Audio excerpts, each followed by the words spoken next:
Okay, good. Okay, so my name is Professor Matt Tate. I teach here at the university in cybersecurity. The Strauss Center's Brumley's Next Generation Graduate Fellows Program is a program open to students from any program at UT who share our interest in international affairs and who wish to participate more directly in the intellectual life of the Strauss Center. Part of the program involves students in this fellowship program inviting a guest to speak. So without further ado, let me introduce David Neeland, who will introduce our guest speaker today. David Neeland is an MA candidate in Global Policy Studies at the Lyndon B. School of Public Affairs and a Brumley Fellow in the Cybersecurity Program. He has experience in defense communications and served in the United States Marine Corps. So I'll turn over to him, who can introduce our guest speaker today.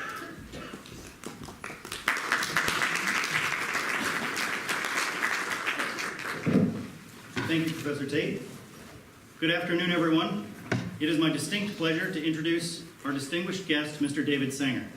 Mr. Sanger is a national security correspondent and a senior writer. In a 36-year reporting career for the New York Times, he has been on 3 teams that have won Pulitzer Prizes, most recently in 2017 for international reporting.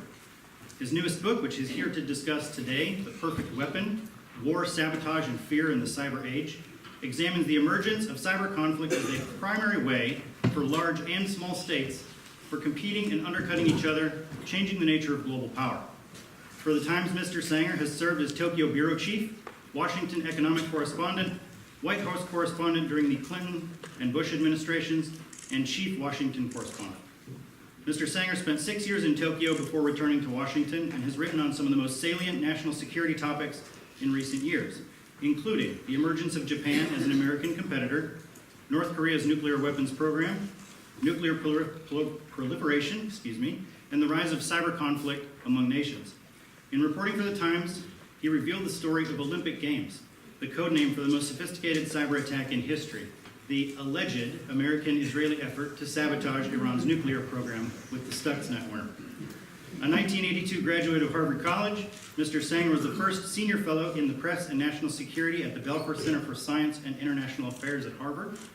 With Graham T. Allison Jr., he co-teaches Central Challenges on American National Security, Strategy, and Press at the Kennedy School of Government.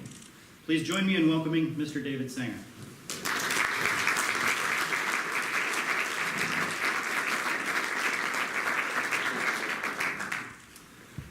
Well, thank you, David, and thank all of you here who've invited me here. It's great to be here. It's great to be back in Austin. My wife is a native of Austin, and my family comes initially from Texas, where they settled in the 1840s and 1850s and 1860s. And for those in the room old enough to remember either Sanger Brothers or Sanger Harris, that was their family store. George Bush once told me he got fitted for his first suit there, and that it wasn't a happy experience. I think he meant by that his later dealings with the family didn't get any better as I was White House correspondent. So I feel very much at home here. I wish Sanger Brothers was still around. It's not. They had the great family gene for picking either oil locations that would come up completely dry in the state, which is hard to do in Texas, or business models that weren't going to completely work, and so they were in the early roll-in of retail operations that came together. So other members of the family, starting with my grandfather, who initially was supposed to be brought into it, decided to go into the sort of, high-pay startup side of the world. So he settled into journalism, and I followed suit along the way. So you can see we have a consistent record here in all of this. I particularly want to thank the Strauss Center, Bobby, for having me here. It's great to do it. I want to thank the students. Whenever you're invited and you're told you've been invited by the students, it means one of two things. Either you're getting through better than you want, or the faculty would say, we're never letting that guy in here. But one of those two. So it's really great to come here and talk a little bit about cyber and the perfect weapon, although in the Q&A, I'm happy to take the conversation into anything you want, including covering this odd administration, which is a different experience from any other that I've had, or the range of national security issues. And whenever I get a crowd like this, there's usually one or two questions about why the New York Times does what it does, and whether or not we really are failing. Or as I said to President Trump last year when he briefly used that line, I said, we might be failing in the future, save for the efforts of one man. Who has driven our subscriptions to new levels. Let me start in on this. I think there's some copies of the book around for those of you who may have seen it. It came out in June. There'll be a paperback out in just a few months if you've missed the hardcover life of this. Let me start here because I always find this slide sort of bridges the generations. For a certain generation that unfortunately I'm a member of, the more notable part of this photo is the file cabinet that you see on the left-hand side. You may see that the handle on the bottom is broken off. In an Austin street sale, this might yield $4, maybe. The photo was taken in the basement of the Democratic National Committee, and as you probably guessed by now, the file cabinet was one of the few survivors of the Watergate break-in. Those who broke in taped the door open, which was the beginning of their downfall, because a guard walked by and saw that the door had been left deliberately ajar, and that led to the arrest of the Watergate burglars, and the rest of this is history that we've all been revisiting a lot in recent times. I've never yet shown this photo when anybody could recall for me a single document that was inside that file cabinet. One, because the documents that were inside that file cabinet were incredibly boring. And second, because they were never actually made public except in the depths of the Watergate House report. On the right, next to it, what looks like an oversized laptop computer sitting in plastic is the server of the Democratic National Committee. That is the server that the Russians broke into. We all think of this stuff as up in the cloud, but actually it's in a defined place. We can all remember certain documents that got made public from that, both because it was recent and because the purposes were so different. Useful to remember that nobody had to tape open the door. No one had to break into the Democratic National Committee.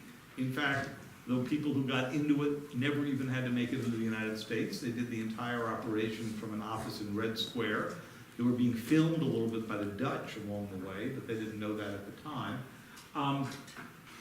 And the amount of data that was in it was obviously many, many times greater than you could have fit into the file cabinet.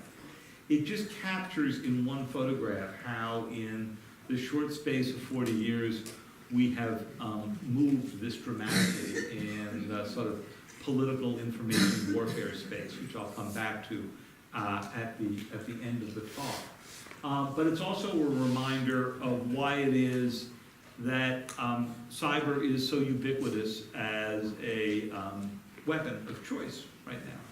Because as David suggested when he was introducing the book, cyber has a set of features that we have not seen before in weapons that are combined all together, that we have seen in weapons that are used widely between states. The reason I called the book The Perfect Weapon, though cyber certainly has its imperfections about it, is that it's cheap, it's deniable, and you can dial it up and down.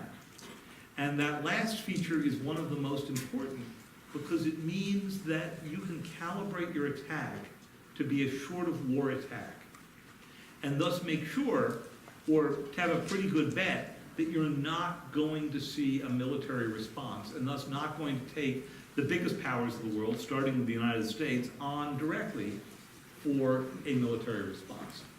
And one of the interesting features of cyber is that even though we throw around the word cyber war, and you won't find it very much in the perfect weapon, in fact, what we've seen is all short of war operations so far. We have not seen cyber used very dramatically in an all-out war situation. We've seen it in some guerrilla actions, including, if you think about what the Russians are doing inside of Ukraine now. But by and large, it's used as a weapon of influence so far, a weapon of theft, a weapon of manipulation, but we haven't seen it used yet in an all-out war. That does not mean we will not. And when I'm asked to compare this, people's minds immediately go to nuclear weapons, which are kind of the opposite, right? I mean, nuclear weapons are on an on-off switch. You drop one on somebody, you may feel good about it for about 45 minutes, but the time after that is likely to be briefly remembered. It really isn't like that. And when I think back in history about what's the analog of the evolution of this weapon, the one that comes to mind the most is actually the invention of the airplane. So this picture was taken, for those of you who've spent any time at the University of Maryland at College Park, on what is now part of the university's soccer field. But at the time, it was the place that Orville and Wilbur Wright took the plane after demonstrating it for a bit down by the Potomac. And that didn't work out so well. First, they had the first American fatality in an air crash. It was an Army officer who had gotten into the military flyer, and they crashed, and one of the Wright brothers was injured, but the officer died. Secondly, it was getting a little crowded. People were going across the bridges across the Potomac with picnic lunches to go watch this thing fly around. And then they knew they had to get out of there when President Taft came out of the White House and began insisting on a ride. And having concluded that this would be aerodynamically challenging, they decided that they better just get out of downtown and brought it up here. Now, what's interesting when you go back and you read the accounts, and David McCullough has written a great one in his Wright Brothers book, of the showing of the military flyer. They put the military flyer together for one reason. They weren't trying to develop a weapon of war. They were actually trying to keep from bankruptcy. They had run out of money to go develop the plane. They weren't sure there was any commercial viability to this invention. And so they figured if they could sell it to the American and the French as a warplane, they might make some traction. But they weren't initially thinking of it the way you're thinking of warplanes now. The generals who came up and looked at this thing said, this is fantastic. We will fly up over enemy lines. The pilot will look down and see where the openings are in those lines. He will fly back and tell us that, and we will send the cavalry in and hit their weak points. They actually went through the full week of testing out here without ever once discussing arming the damn thing. It's pretty interesting. So it was initially a weapon of surveillance, a means of surveillance. Now that changed pretty quickly. By middle of World War I, we were having dogfights with the Germans. By 1940, the Japanese had come up with a lightweight, quick way of getting out. This is the Zero. My dad is 95, but he was a fighter director on a destroyer out at Okinawa and other battles in the Pacific, and he always would tell me that these things sounded like lawnmowers as they were approaching. He had 2 kamikaze runs from them on his ship.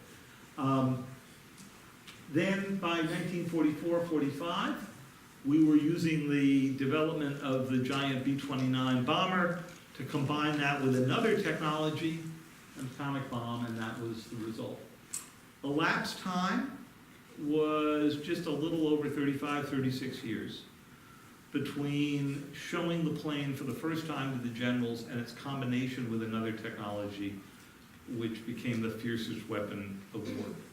I mention this because this is the humility we need about cyber today. We are kind of just at the end of World War I stage. It's been used without significant casualties right now. There are debates about whether or not anybody's actually died in a cyber attack. But the fact of the matter is, we are at such early stages that we have about as much vision into how cyber will be used 3 decades from now as the Wright brothers would have had of predicting this. We know what the delivery system looks like, kinda, but we don't really know what the warhead is that gets put on it. And that's the challenge as we think about cyber as a destructive weapon rather than just a means of surveillance or of data manipulation. Now, just to give you a little backward perception on this, if you go into the national threat assessment that the intelligence agencies have to give Congress every February, and you'll see the new one in just a week or two, annual report, and you go into the 2007 one, which was written by John Negroponte, who was the first director of national intelligence, and you read the cyber section of the 2007 report, it won't burn a whole lot of your afternoon. The word cyber does not appear. It was 12 years ago. Now, John lives just up the street from me, so I went up and knocked on his door when I was working on the book. And I said, surely you guys knew about cyber threats? And he said, yeah, we knew, of course. But it didn't seem at the time to rise to something that we could put into the report and that people would explain. And what's worse, the intelligence community didn't want us raising cyber as a big issue because they didn't want to get into the discussions about how we would use it. Because at the time, you couldn't even actually publicly discuss or acknowledge cyber capabilities. It's gotten a little bit better since, but not much better. A few weeks after the report came out, Steve Jobs came out and showed the first iPhone. If you're looking for one of these, it's in the back right-hand corner of your night table there. You haven't looked at it in a decade. If you pick them up today, it feels like a brick. It's really remarkable. You sort of say, yuck, really? I carried this thing around? But it made all the difference. It made the difference because prior to that time, adversaries had to think about just about how you get into a network. But once they could begin to get into mobile computing devices where you're walking around with it, all they have to do is get into the device and you will walk it into your corporate network or into the Pentagon or into the intelligence agencies or wherever else it is that they're trying to get. And which is why people now, so often you lock up your phone whenever you're going into a sensitive area. It used to be just because it had a microphone on it, but that's probably the least of the damage that it could do today. Similarly, if you think about how this problem has expanded and how the attack surface has expanded since the iPhone became a primary attack surface, just think about your own house. In 2007, you had 1 or 2 things connected to the internet. Maybe a desktop and maybe a laptop. Today, you've got your Alexa, your Fitbit, your smart TV, the car outside, even if it's not an autonomous vehicle, probably has some internet capability to it. The range of other devices is probably greater than you know. A lot of people have internet-connected refrigerators. I've never quite figured out what I would do with an internet-connected refrigerator. I guess if it told me to eat less, that would be so every one of these is advertised to you as a life convenience and advertised to American adversaries as an increase in the attack surface. And that's why this problem is growing so much greater, because what's true in your own house is true on a national scale and international scale, of course, dramatically. So what's the world today?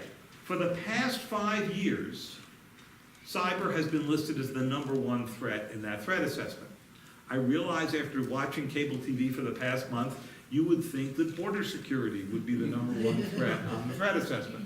In fact, if you go through the threat assessment and you try to hit the first issues that could reasonably be considered part of border security, transnational crime issues, drug trafficking, human trafficking, that kind of thing, you'll get to them on page 14. Which does raise the interesting question of why we've closed down the government, including roughly half of DHS's cybersecurity force, and of course DHS has got primary responsibility for cybersecurity. We've closed down half of those fighting the #1 threat in order to make a point about what's on page 14. Not that what's on page 14 isn't important, but just as we get into these national debates, you sometimes lose track of the question of how we rank our threats. And it's interesting that cyber has consistently been #1, and we'll know in a week or two whether it remains as #1, which would be a politically hard calculus, I would think, for the DNI this week, as they're trying to figure out how to go write that report. What do you mean the border wall isn't our #1 issue on the threat assessment? Could we be headed to a cyber Pearl Harbor? Of course we could, and that was how many people have sold cybersecurity issues.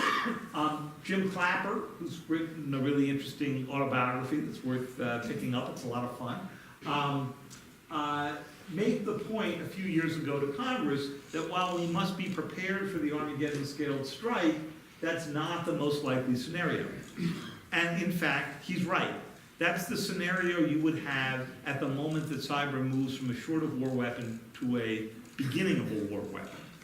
Because every major military, our own included, have cyber in the opening hours of what the next big military conflict would look like.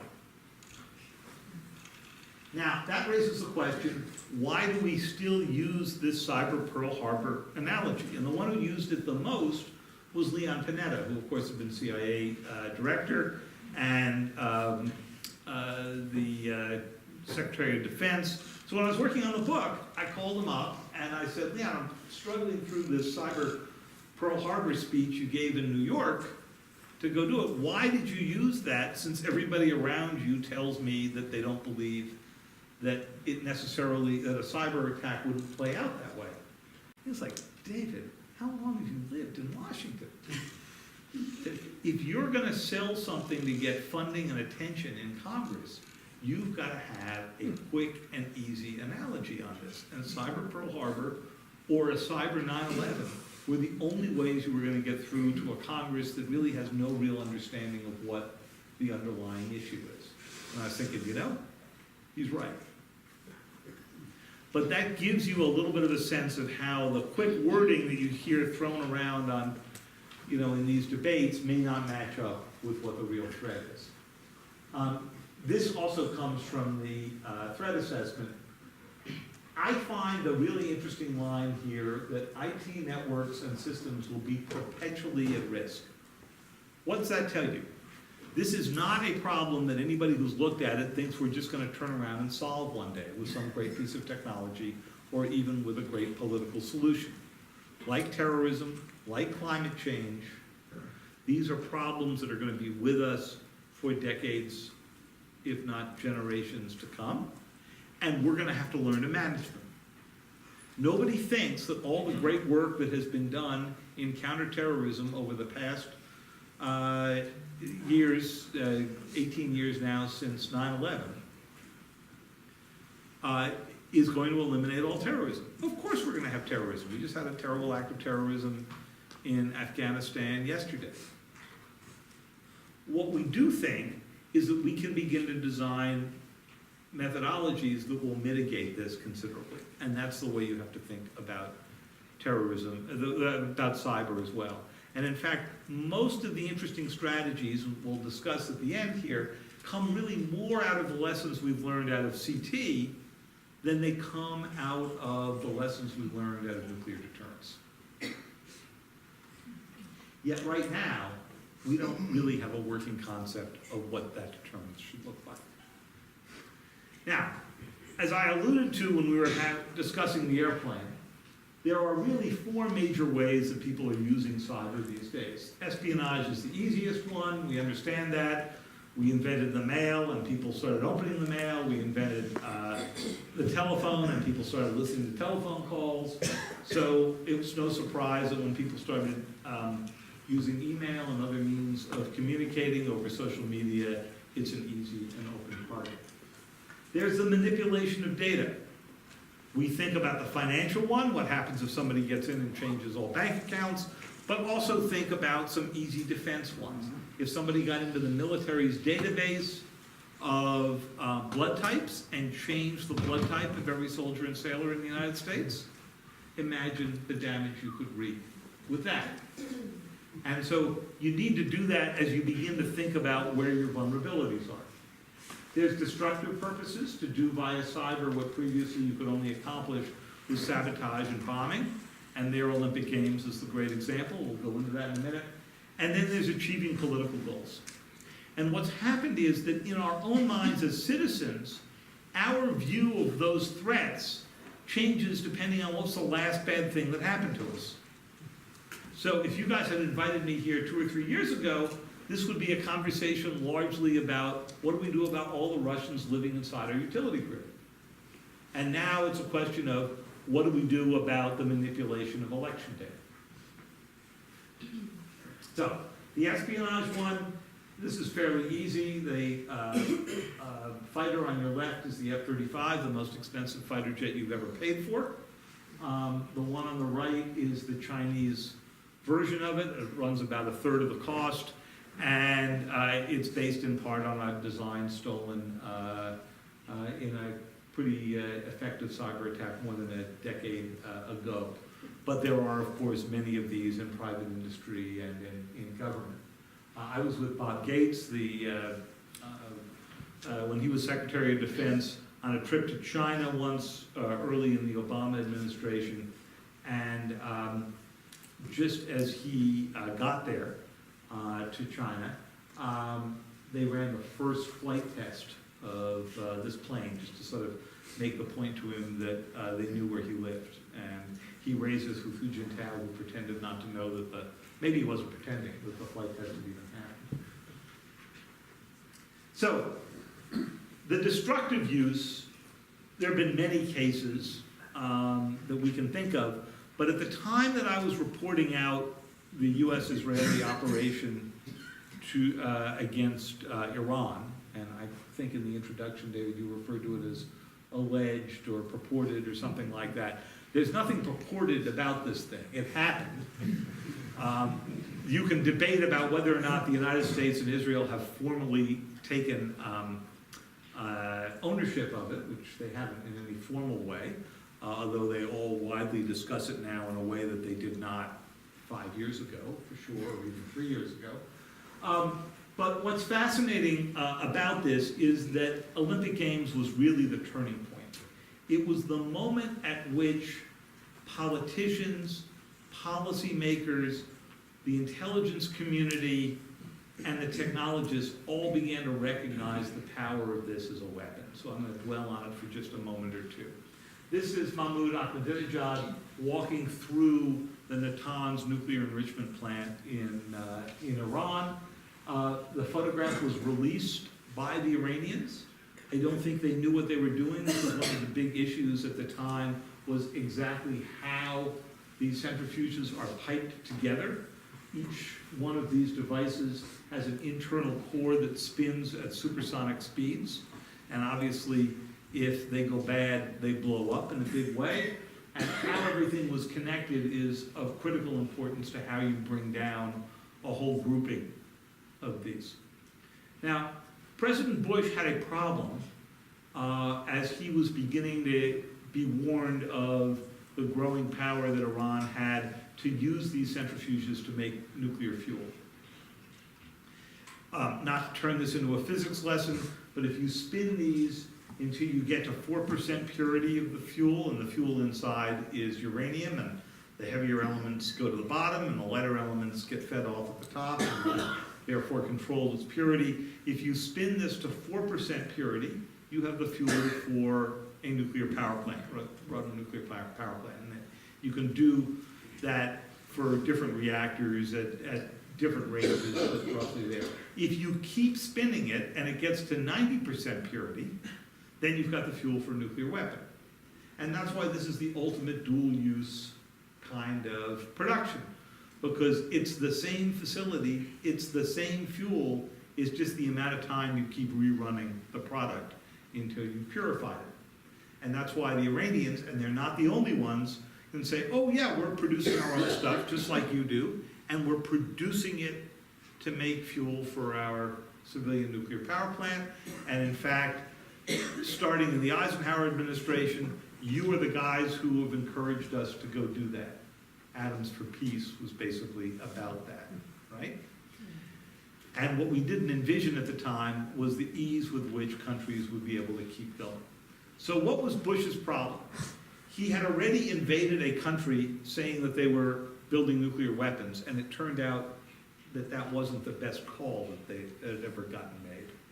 So he knew he couldn't, in public, make the argument that Iran was trying to build a nuclear weapon. And he said this to me several times when I was White House correspondent. He said, look, I can't go give a speech. I can talk to my allies about it, but I can't go give a speech because everybody's going to come back and say, yeah, just like the Iraqis had a nuclear weapons program. By the way, where is that one right now? And then a group of intelligence officials and generals came to him fairly late in his second term, or I guess midway, I should say, in the second term, and said, sir, I think we've got another way that we can go at this. And the other way we can go at this is quite simple. We get into the computer controllers that control these systems. By and large, those are wide open because people had not begun to think that the computer controllers that you attach in a factory needed any security, because the only people who got into them were the people who were already cleared to be inside the facility.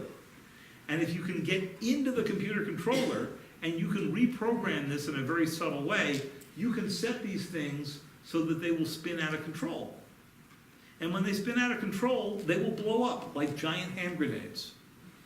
And not only take out the one that you destroyed, but the one next to it and the one next to that and anybody standing around.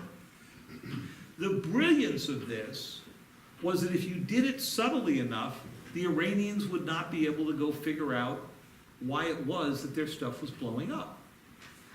Because we've been enriching uranium since the 1940s, and we've blown up plenty of centrifuges along the way, just as we have been launching missiles and rockets since the 1940s and 50s, and we've blown up plenty of those.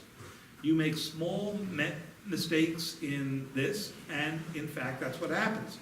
And as things started blowing up in Iran, what was happening? The Iranians started firing scientists, looking around, trying to figure out, was it bad welds? Was it bad engineering? Was it the Americans and the Israelis? And they weren't quite sure. Until one day, when someone made a mistake, an honest mistake, that in 2010 resulted in the code that was being used inside Natanz from getting out into the world. And in that summer, we started seeing the source code spread all around the world. It was in Iran, it was in Indonesia, it came to the United States, it was in Russia. And as you picked it apart, if you knew what you were looking for, and we hired many people to do that, you began to realize that this was designed to go after some kind of grouping of big equipment. And I actually went to give you a little sense of what the reporting's like for this. We had a suspicion, because I had written earlier that President Bush had authorized computer attacks on Iran. We had a suspicion of what this was aimed at. I flew to Germany between Christmas and New Year's in 2010 and found an expert in these kind of computer control systems, and spent a few days, because he had been writing some very interesting stuff about the code, picking the code apart. And the first thing he said to me was, I think it's aimed at Iran's nuclear power plant, which the Russians had built down in Bushehr. I said, couldn't be. Nobody really cares about that nuclear power plant. And then we start going through this thing. And what I discovered was, as going through the code with him, that the code only activated when it found groups of 164 machines. And he said, this makes no sense. Now, I covered the Iranian nuclear program for many years for the Times, and one of those pieces of trivia hanging around in the back of my head was that the Iranians grouped their centrifuges in groups of 164. That couldn't have been a coincidence. And that was actually the breakthrough in the end that enabled us to go write with some confidence the stories about what the code was really aimed at. Had it not gotten out in 2010, we never would have broken the story. We can discuss later on whether the New York Times imperiled American national security by publishing the story, which I don't believe we did. But my response to this is, no, it wasn't our publication in 2012 of how the decisions were made. It was actually the code getting out that told the Iranians and the Chinese and the Russians and everybody else who looked at it what was really going on here. The story we published is there. It's also the basis of Confront and Conceal, a book that came out in 2010. This was actually an excerpt from the book. This was a graphic we ran, basically just how this thing operated, much as I just discussed with you, sending these out of control. Now, how effective was this? At the time the Iranians got attacked, they had 5,000 centrifuges. We took out maybe 1,000 or so. There's some dispute. But as you can see here, this is just a timeline of all the other things that were going on against the Iranians: explosions, computer attacks, scientists being assassinated in an Israeli program, big sanctions. As you can see, there's a little bit of a glitch around 2010 and so forth, but by the time the agreement was actually signed between the Obama administration and the Iranians in 2015, there were up to 17,000 centrifuges. So we slowed them down, we bought some time. I think we persuaded them intellectually that we weren't going to let them build this thing, that some combination of sanctions and sabotage was going to keep it from happening. And I think that helped drive them to the negotiating table. But it wasn't a silver bullet, as you can see here. It did not stop their program. They figured out ways around it. President Obama, when he had inherited Olympic Games from President Bush in a conversation they had during the transition in 2009, just before the inauguration, he debated with his staff what happens when this gets out, because sooner or later he knew the program would get out. And he said to them at the time, look, when that happens, every other country that's attacking us or is thinking of attacking us is going to use the fact that the United States made use of a cyber weapon to justify what they're doing, rightly or wrongly. And it turned out he was right. Shortly after the code got out, the Saudi Aramco was hit in an attack that took out about 30,000 of their back office computers, literally wiped them out. The North Koreans hit South Korea in an operation called Dark Soul against media companies and banks. The Russians went after the State Department, the White House, and the Joint Chiefs of Staff. We'll come back to this, but we never named the Russians for those attacks, which I would argue was a failure of deterrence. But in fact, because we thought that it was just the kind of spy versus spy stuff that happens in the espionage world, we didn't call them out. Then the Iranians did something really nasty. Can you imagine anything worse than going after a country's casinos? Really. They went after the Sands Casino for a very specific reason. Sheldon Adelson, a conservative political donor, owns the Sands Casino, and he had shown up in New York, and on a YouTube video at a university talk he was giving, he was saying, look, I know how to stop the Iranian nuclear program. Just drop a bomb in the desert and glassify it and tell the Iranians that Tehran is next. So the YouTube video gets out. The Iranians look at it and they say, okay, desert, Sheldon Adelson, Sands Casino. We can show him that we know where he lives too. And the workers came into the Sands Casino one morning and turned on the computer systems that run this casino. And what do you know? Their hard drives had been completely wiped. And they spent the next few months trying to figure out how to keep major news organizations from understanding what had happened there. Fortunately, that failed. That was a really interesting targeted political use of cyber to send a message. The Russians went after a German steel mill. We'll talk about North Korea and Sony in a moment. The Chinese went after the Office of Personnel Management, which we'll come back to, And of course, we think now that the Marriott hack happened at the same time as the Office of Personnel Management. What were the strategic questions that were raised by Olympic Games? We can debate these later on.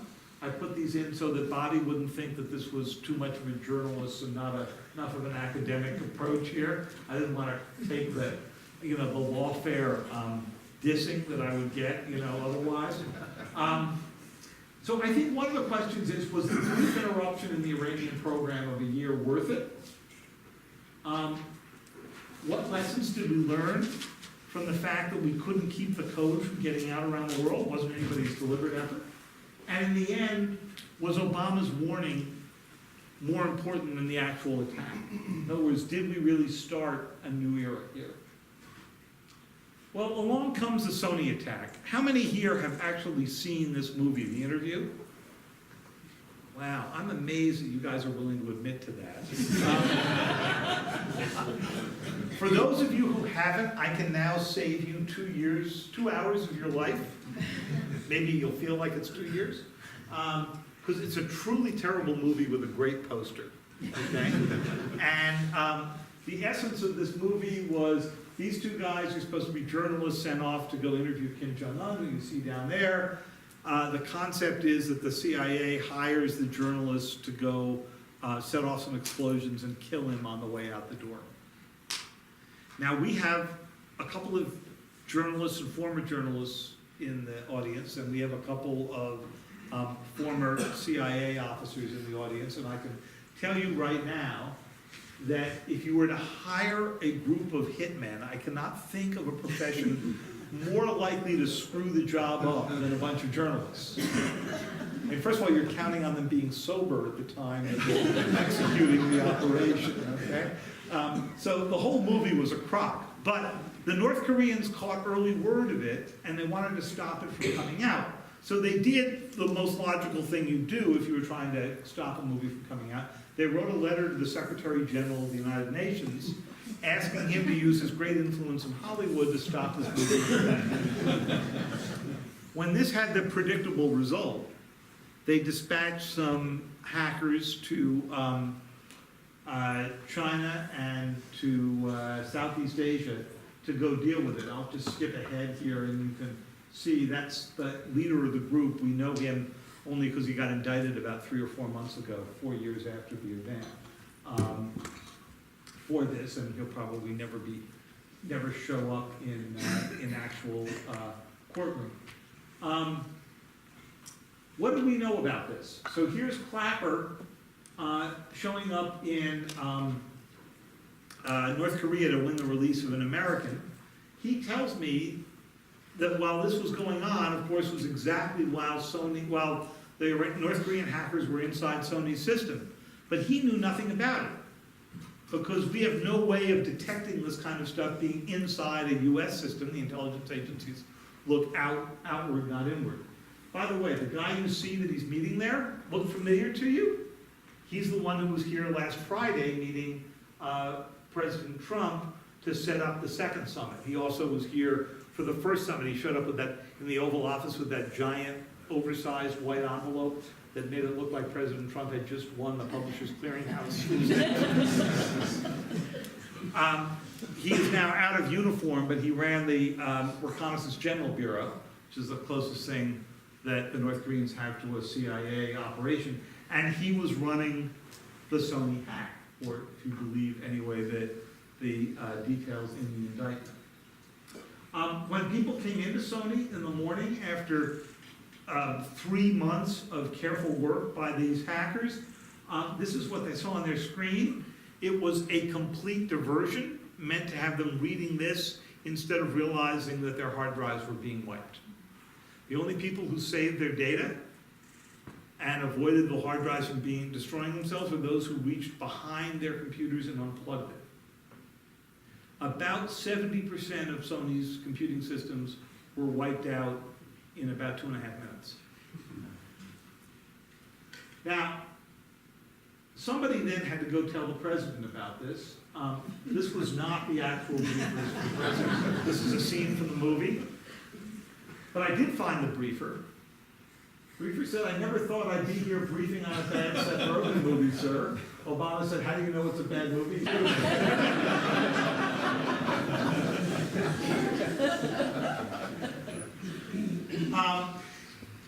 So the president had to decide, what is this? Is this an act of war? Is it an act of sabotage? Is it what Obama actually called it in an interview at the time, an act of digital vandalism? Now, he came to regret calling it that. But let's just try to think about why this is so hard to figure out.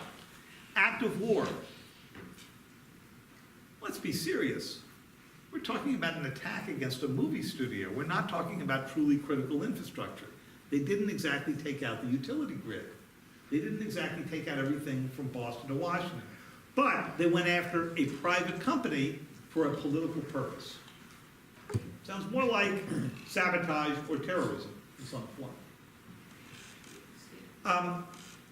It's an important thing because the White House spent a huge amount of time debating what it was so that they could figure out what their response would be. And in the end, President Obama came out just before he left for Hawaii on vacation in 2014, and he said, he made a First Amendment argument. He said, we cannot have a society in which some dictator someplace can start imposing censorship here in the United States. So he decided the way to actually go after this and announce that the US would have to do some retaliation was to say that it was infringing on our right to watch truly bad movies over Christmas. And he had a really important point there.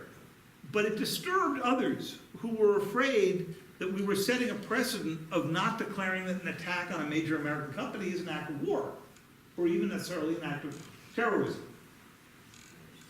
And the response in the end was twofold. They put some sanctions on the North Koreans, which I doubt the North Koreans even felt amid every other sanction they've ever been hit with. And for a couple of days, the internet went dark in North Korea, which it now turns out we persuaded the Chinese, who had at the time the only way in, to just throttle it down for a bit to make it clear that we could go get to them.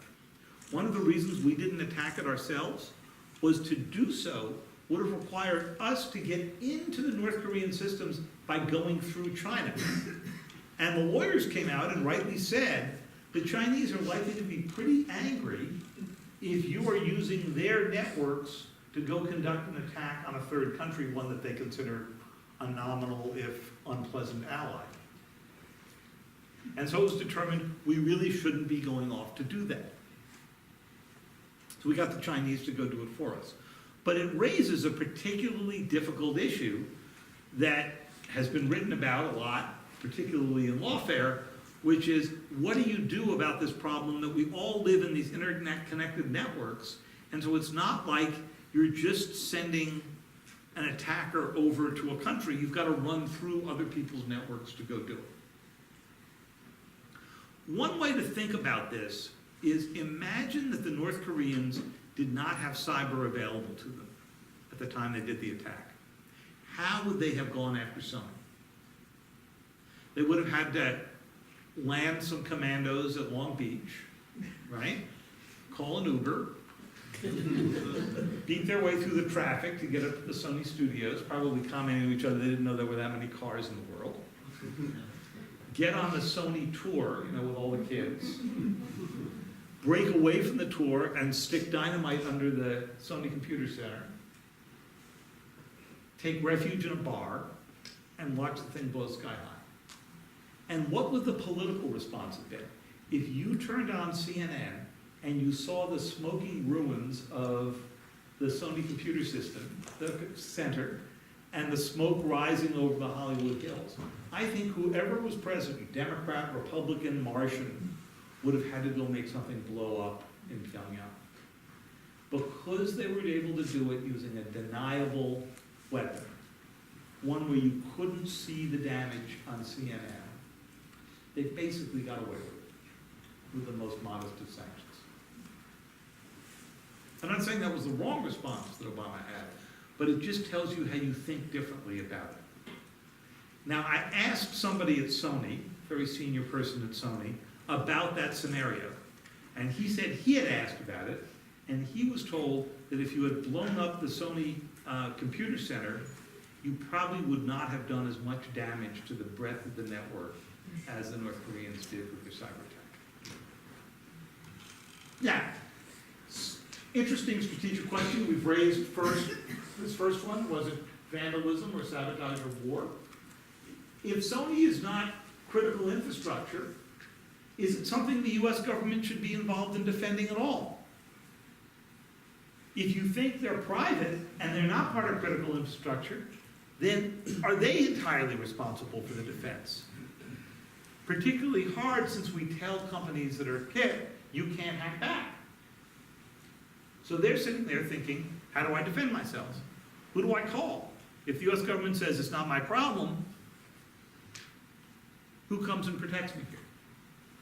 And then, was that brief interruption of the internet, the sanctions, did that constitute sufficient deterrent?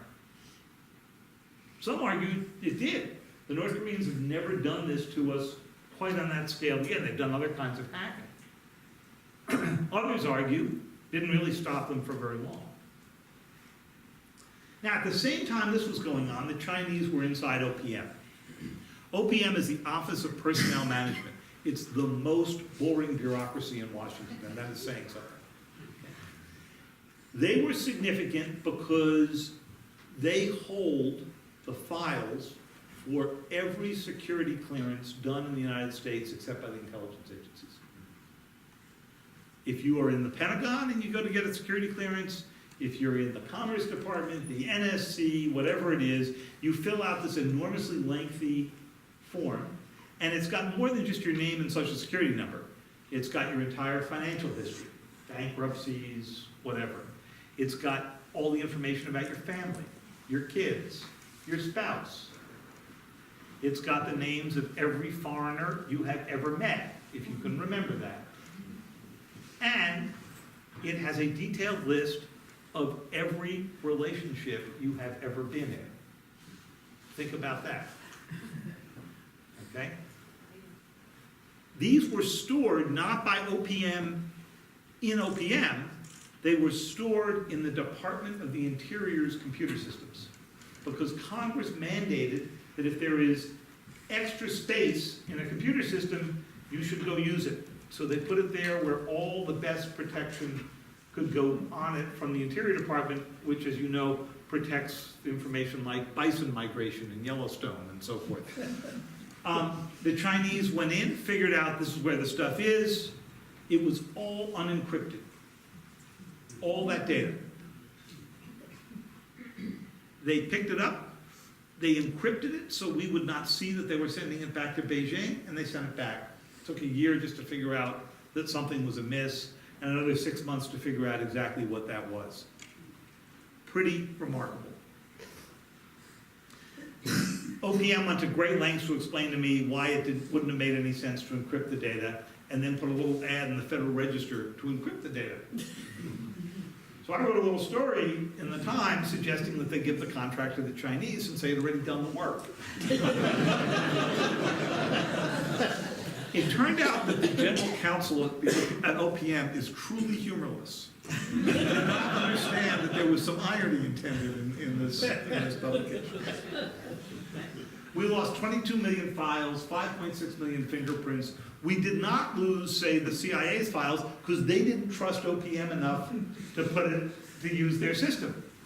But it was still damaging to them. They still had to pull back officers who were planning to go to China because they knew that if the Chinese saw that somebody showed up and said, I'm here to be the second secretary in the agriculture desk at the embassy, and they weren't in the system, it was a pretty clear indication of where they may have been. Was OPM a cyber attack? General Clapper said no. This was pure espionage. In fact, at one point he said, if we could have done it, we would have done it. Maybe we did that.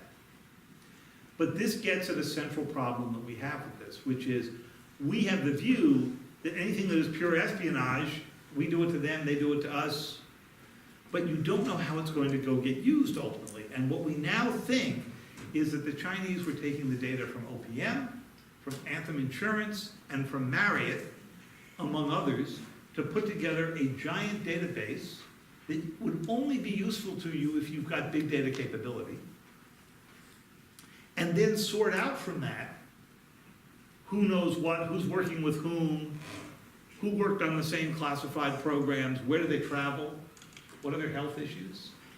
You can imagine the utility of that. Is that standard espionage? Interesting debate. I would argue that the scale of the theft, 7% of the American population, makes this more than just espionage. Last issue on deterrence here. This was the back and forth when Paul Nakasone ran Army Cyber and was in on the early days of Cyber Command, was just confirmed last year to be the head of the NSA and the head of Cyber Command. And he made the point, I would say right now, they do not think much will happen to them, referring to other states that attack us. And they all agreed that wasn't a good thing. So then the question is, how do you restore deterrence? How do you do it in a world where the attacking is getting easier?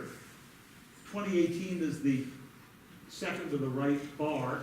That tells you that there were about 14 billion Internet of Things devices last year. By next year, end of next year, we think there will be well over 20 billion Internet of Things devices. Each one of those is a different attack space. Each one of those has got different protections on it, some very good, some not good at all. A last point here, before I go to your questions. We view this problem differently now because of this hack on the DNC. We've now got an additional element to this, which is the social media part of it. We didn't know about this really in 2016 when we were doing the reporting on the DNC hack, but since that time, we have begun to learn that Facebook posts like this is one for Black Lives Matter,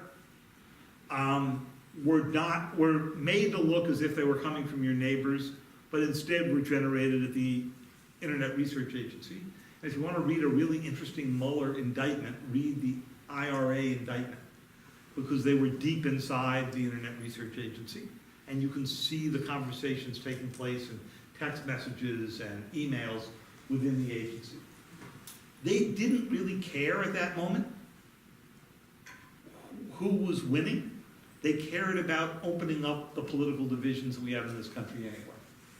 Sometimes there were explicit pro-candidate ads. This is my favorite. Right? But because we have a Texas crowd here, I wanted to show you my true favorite one. This is the Texas secession posting that they do. They get ready to secede. Fellow Texans, it's time to say a strong no to the establishment robbers, and goes on for Texas secession. I have a few Texas relatives who might still sign on to this. There could be a few of you. I don't know. You don't have to reveal yourself right here. How is this a cyber activity? It's not really. It is just the use of old propaganda techniques that Stalin and others used, but cyber supersizes it, right? And it enables you to target it at very specific audiences. And we now know that the Russians were much better at that than we believed at the time. And we now know that groups like Cambridge Analytica, using data that they got from Facebook, helped people figure out these micro-targeting capabilities. And we know that they're doing that because all of you signed on to Facebook without reading those terms of service that went back and forth, because nobody in history has ever actually read them, except the lawyers who wrote them. And that you were basically giving them the data and the ability to go give some of that away. Now, people have come back later on and said, I didn't mean you could give it to Cambridge Analytica, which in turn would give it to a bunch of political operatives, which in turn would use it to try to go manipulate an election. Stopping this is going to be really hard. And the reason it's going to be hard is that this ad, whether you believe in Texas secession or not, would clearly be within your First Amendment rights if anybody in this auditorium decided that they were just gonna post this on their Facebook account. You might not get invited to happy hour at the Johnson School at the end of this if a lot of your friends saw it, but nobody would doubt that you had the right to go post it. The only thing that we are trying to block at this point is the use of this being posted by a foreign government to further divide our society. And that means being able to attribute exactly who did this. And that is going to be a pretty hard art to get at. I've gone on longer than I said I would, but I'll leave it at that, and I look forward to your questions, and thanks again for having me.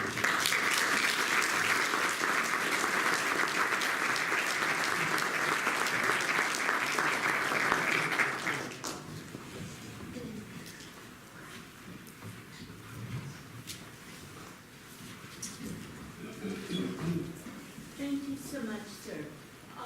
Following up on your final points, your presentation, and I understand the bulk of government focus is on state cyber.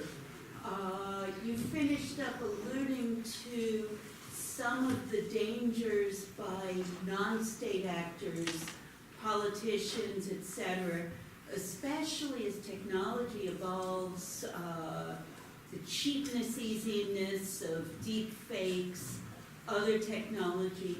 How much do we have to worry about essentially anarchy, whether it's the cyber equivalent of an Al-Qaeda or even an individual?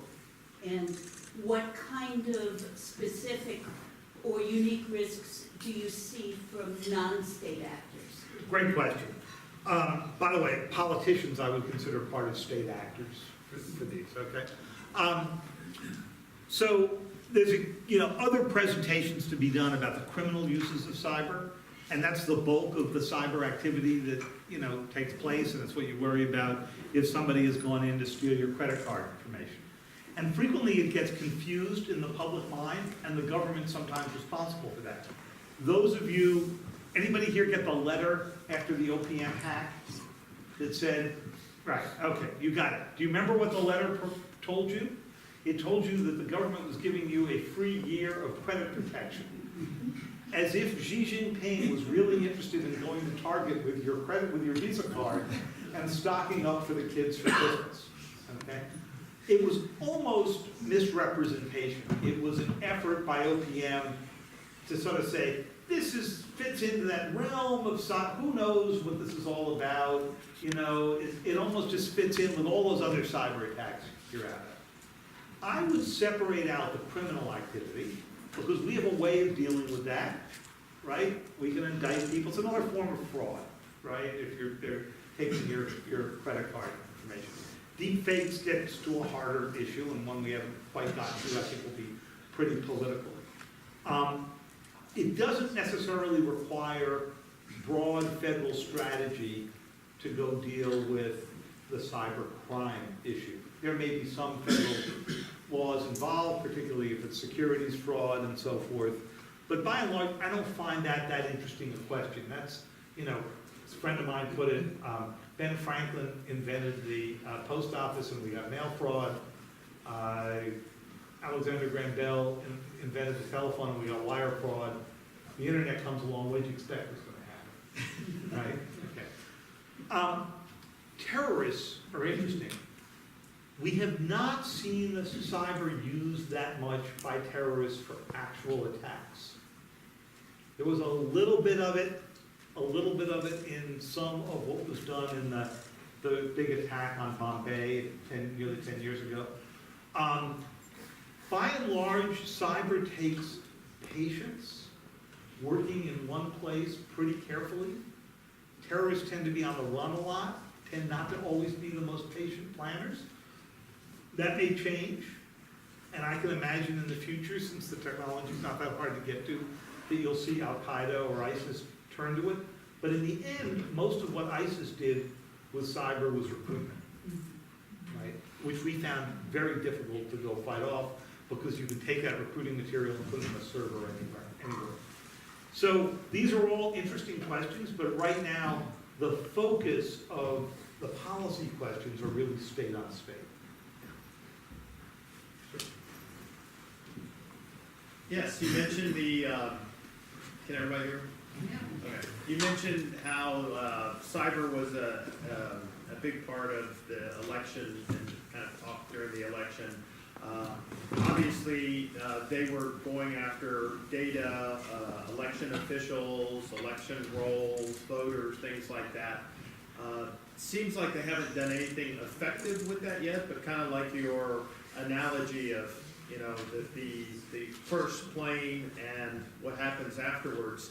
Isn't it likely they will be doing that in the future where they can actually change votes or change the outcome of an election? And what should the United States be doing now to combat that?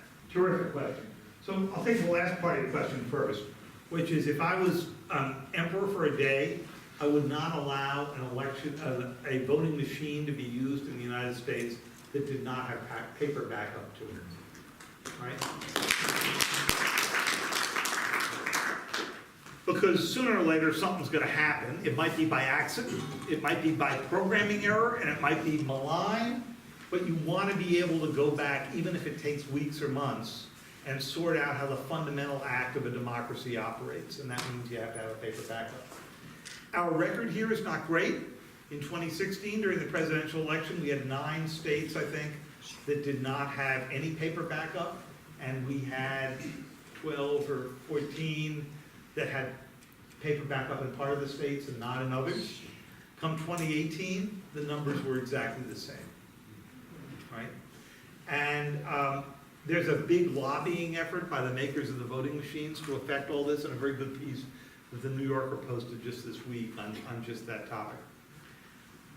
Our ultimate savior in the election machine side of this was that our country is so split up over different states, each one of which uses a different kind of voting machine and process, sometimes many within a state, that we are so discombobulated in how we do this that it actually acted as a protection. It meant that nobody could come in, as you might be able to in Europe, and actually do one set of programs that could affect an outcome across the country. I took this book and the presentation you just saw to the hacker convention that happens in Las Vegas every summer. I did it last August. It was 110 degrees, and I was the only person in the room, I think, without many metal studs around my head, so I felt kind of out of place. But that said, they are incredibly well focused on just these kind of issues. And they did some really good studies about the machines and how easy some of them are to get into if you can get into the software that actually puts down who it is who is up for candidacy or not. And they run a mock election of George Washington against Benedict Arnold, and everybody comes in and votes. And damn if Benedict Arnold doesn't win every single one. And it's just interesting then to go back with the people who are programming it to see how easily they manage Benedict Arnold's incredible electoral victory. And it is a little bit scary in that regard. But as long as we don't move too quickly to a unified system that would enable somebody to hack into one system, it's the same thing that protects our nuclear weapons so well, that we've got such an old system around. You know, I want to ask a question about, we were having a conversation beforehand a little bit on the sort of mutual deterrence aspect of this. Now, you described that we're sort of below the threshold of war most of the time in what we're talking about, but if we actually had a war, everybody believes, as you said, that this would be a key issue. But even below that threshold, we have capabilities, they have capabilities, and we really haven't been very open about how we would respond, what we're capable of doing. We've decided not to talk about that. So I have a two-part question. One is that an issue, something we're going to be concerned about? And two, and the second part is, how would the Times approach release of information about that? How would you make that calculation? I have to explain to my students quite often that while the New York Times might publish classified information, they're not decide to, there's a lot of classified information that they get that they decide not to publish. That's right. That's, you know, so if you could just sort of take that over, how you see the role of the press in this, and And what do we release and make more open as a tool of deterrence? Now, I'm really glad you raised it. So first of all, there's wildly too much secrecy, I argue in the book, around cyber. That's not surprising. It's a new technology. We think we're out ahead, even if we're not as far out ahead as we were a number of years ago. And the technology, much of it was developed inside the intelligence community, and the intelligence community naturally classifies most everything. Now, I argue in the book that the secrecy is actually getting in our way. It's getting in our way on the deterrence side because if more people understood what our reactions would be, and enough of our playbook, we're obviously not going to tell them exactly how you're going to respond, just as you don't tell them how you're going to respond to a chemical weapons attack in Syria. But if they had enough fear of what we might do, it might act as a deterrent. And that's where there are lessons to be learned in the counterterrorism world. The second reason that the secrecy, I think, gets in our way is that it keeps us from having an internal debate about how we want to use this weapon ourselves. So here there is a useful comparison with nuclear. After Hiroshima and Nagasaki, we all understood what the capability was. So there was no hiding that the way there is in cyber. So instead, we classified how we make nuclear weapons, who's got the authority to launch them, where we store them. That all made sense. But we had a rip-roaring national debate about how we were going to use them. A public debate. Henry Kissinger wrote a book called Nuclear Weapons and Foreign Policy in 1957 that was the first sort of popular book about how nuclear weapons are changing our defenses, and he made an argument for limited nuclear war in the course of that book. And he's since come to regret that, he tells me. But at least he was wrestling out front with whether or not we could use this weapon. MacArthur wanted to use it against the North Koreans and the Chinese. We now know that General Westmoreland wanted to go use them, or thought about using them against the North Vietnamese during the Vietnam War. I'm sorry, MacArthur against the North Koreans. And in the end, we decided, after 25 years of debate, we are only going to use nuclear weapons as a matter of national survival. We've not made that decision in cyber. In fact, the President's most recent order in August, which is still classified, from everything we can tell, actually opens up the ability of the Cyber Command to use this weapon more and more without presidential authority. Which might be the right decision. It's not clear that you have to go to the President every time you're going to use a little minor use of cyber. But we never had the debate. And I think it's sort of gotten in our way of having a kind of digital Geneva Convention, some concept that Brad Smith of Microsoft has brought out. The real Geneva Conventions were organized by the Red Cross and were designed to protect civilians, right? So when we see a gas attack by Assad, we all think of ourselves, this is a war crime, and one day maybe Bashar Assad will get dragged in front of the International Court, maybe we'll live to see this day and be held to account for gassing his own people. That would be a really pleasant thing. We don't necessarily think it's that enforceable, but it's nice to know that we all understand what the guidelines are. We don't have that in cyber. So Mr. Smith's idea is, let's put together a digital Geneva Convention that companies will probably have to organize it, or somebody outside the government. And I think that probably makes sense, because if we all sat around to put together a list of what should be off limits, we could do it pretty fast. Electric power grids, election systems, emergency communication systems, anything that keeps a hospital or a nursing home running. And we might want to say, okay, this is walled off. Now imagine for a minute you're Mike Pompeo and you're given the job of selling that to the administration before you go out and negotiate it with the Chinese and the Russians. I could imagine the intelligence agencies coming around and saying, excuse me, we may want to have to turn off an electric power grid because it might be easier than bombing the country and cause less casualties. In fact, in the book, you'll read about a program called Nitro Zeus, where we were thinking of doing exactly that to Iran, if we got into a bigger conflict with them. Election systems. The President of the United States may well want to have the ability to go affect Maduro's next election in Venezuela rather than risk a conflict.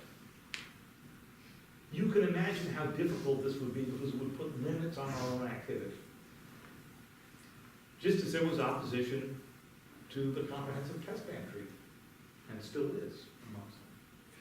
To your last question, in our Harvard course, we spend classes upon classes about how the Times and other news organizations make these decisions. But basically, here's where we are. We are trying to make sure that we don't blow an imminent intelligence operation, military operation, put a human being's life at risk. But the mere fact that something is classified is not a reason not to publish it, because there is such wild overclassification. And in the cyber arena in particular, you know, evidence comes in, it's given a 25-year cyber stamp for secrecy, when the information may only be useful to somebody, if disseminated, for the next week or two, because cyber intelligence is so completely ephemeral, right? I mean, you spread this out widely right away so that everybody can defend against it. In a year, it's not going to be useful, but our classification system isn't built that way. It's built around a much slower moving kind of system. So we go through these debates with some length. The first question we ask is, what is it that our adversaries know and don't know? And sometimes we ask the intelligence community to go debate that question out with us. So in the Olympic Games case, the test we set for the NSA and the CIA was somebody somehow let out the code. The Iranians have the code. So tell me that I'm saying something here that the Iranians don't already know. And the answer that comes back is, well, it's not helpful to discuss the president's role in the debate. And our answer to that is, the President of the United States is making a decision for Americans about whether or not we're going to use a cyber weapon against an adversary when we are the most vulnerable country to return cyber attack in the world, because we're the most connected. Tell me that isn't something that we've got to air out. And in the end, we did. I got a 4-year-long FBI investigation out of this, really pleasant experience. But we all came out the other side.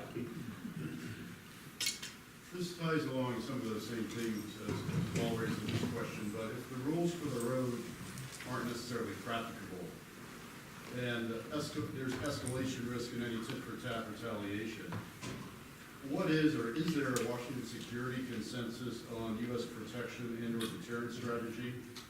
God, I wish there was. If not, are we continuing to muddle along and perhaps fall behind in regard to potential adversaries?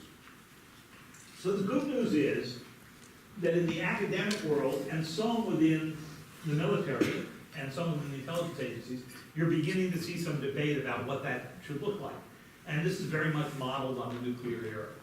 And so the work that you guys are doing here in cyber is an example of that. The Belfer Center, we're doing it. Stanford's got some. That's all incredibly useful. The Obama administration was struggling with these issues, as I indicated in the show there. But the Trump administration has not seemed to want to go engage as much in the public discussion of that. I think they're doing a lot of it in private. What worries me is that the Trump administration got off to a very good start. They hired a Homeland Security advisor, Tom Bossert, who had a lot of cyber experience from the Bush years and from time in between. They took a longtime NSA official named Rob Joyce, who had run the Tailored Access Operations Unit. They're sort of the special forces of breaking into foreign systems, and made him the White House cybersecurity coordinator. Another very good choice. And when John Bolton got made National Security Advisor 9 months ago, he got rid of Bossert within 48 hours, put in a very nice Coast Guard admiral who will tell you himself that his experience is dealing with hurricanes and disaster relief and has no background in cyber and not much interest in cyber. And he eliminated the job of White House cybersecurity coordinator. So just the place where this offense-defense nexus is supposed to meet, and flag issues for the president and put them up, the job's been eliminated. I would not want to be explaining that if we got hit by a major cyber attack in the next few years and there's the equivalent of the 9/11 Commission, and somebody says, why did you take away the job that's supposed to make sure that our offense and defense and these deterrence issues are all debated at the highest levels of government? So how, in US policy, I think we spend a lot of time discussing the fact that NSA is, extremely capable, is probably the most capable agency in the entire world at reading other people's emails. We have lots of capability. But we seem to constantly get caught out by the amount of creativity by other countries in how they choose to use their cyber operations. When you see Iran's use of attacking Saudi Aramco, when you see North Korea's attacks on Sony, when you see the Russian attacks on the US election. And I think, it's also interesting to see that in 2016, we spent a lot of time talking about, in public and through the newspapers, that the US response to the Russian government trying to attack the US election might result in, say, turning off their grid. But in the middle of all of those discussions, suddenly Shadow Brokers appears and leaks all these NSA tools online. And that sort of caught everyone off guard. How much do you think this is a problem that the US doesn't necessarily understand its exposure and isn't necessarily thinking through how creative other countries can use cyber in ways that are deterrent on us? Great question. So in the OPM case, nobody identified what OPM had as national security critical information and built the kind of protections around it you would want to go do. After Snowden, the NSA told us they had put in place all kinds of new protections. And along come shadow brokers, which to my mind, it was much more damaging than the Snowden revelations. Snowden revealed the names and details of some programs, but shadow brokers, which most Americans have never heard of, actually revealed the code. And that turned out to be enormously damaging. So you may remember the attack, the WannaCry attack that so hurt the British healthcare system. That was a North Korean origin attack. And some of the code came from what they picked up from the shadow brokers, published openly, converted to use, and it was shot back at an American ally, the Brits. Okay, I don't think they were actually aiming at the British healthcare system. It's just that the British healthcare system had such old, decrepit XP-based systems that they were wide open to being hit by this. So I wrote in the Times, as we were writing about shadow brokers, that if instead, to use the physical analogy, an American military operation had lost the technology for a missile, the North Koreans had figured out how to design it in a few months and shot it at an American ally, it would be hell to pay. There would be court-martials. And yet, because it was a cyber weapon, and the NSA was able to deny, who knows if any of this stuff is ours, although it was very clear that it was, there was basically no public penalty. You'll read in the book that President Obama thought about firing the director of the NSA at the time, but didn't think he could confirm a new NSA director while he was in the remaining time in office. So he did not take up the Defense Secretary's recommendation that they fire the head of Cyber Command of the NSA. And instead, they never publicly discussed the shadow brokers attacks. And as a result, didn't send the message out through the US bureaucracy that this is something you have to be able to go protect against. And I think it's another example of what you raised before of how our secrecy actually ends up impeding our defenses. Well, it's been a long run here. We have time for one more question. We have one more, great. We'll take, who wants to be the last victim in the course of all of this? Yeah. So a lot of the discussion is about successful cyber offensives, but where do you see the future of cyber defense? Where are the great defensive cyber campaigns? So, two big questions implicit in that. The first is our answer to this question entirely technological? And I don't think it is. I think that just as in chemical weapons control landmines, nuclear, it's gonna be a combination of technological answers and political answers. And the technologists immediately think about what technology they can use to block all of this, but that gets you into an arms race because there's another group of technologists figuring out how they're gonna leap that wall. The political scientists are always thinking about what treaty organization, what digital Geneva Convention idea do we have that's going to be the political solution to this. But as I said in the comparisons to terrorism, it's something we're gonna have to learn how to manage over time. It's gonna be some blended combination of those.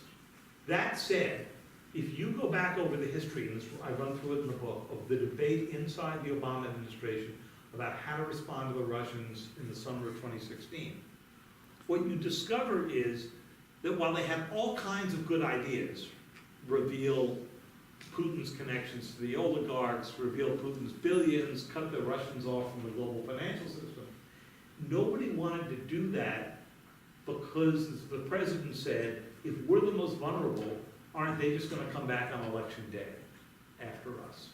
So you can have the world's greatest offense, but if you haven't begun to think out your defense in depth, your resilience to attacks, you're not going to ever want to go use that offense.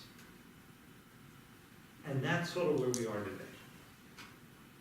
Thanks so much for having me here.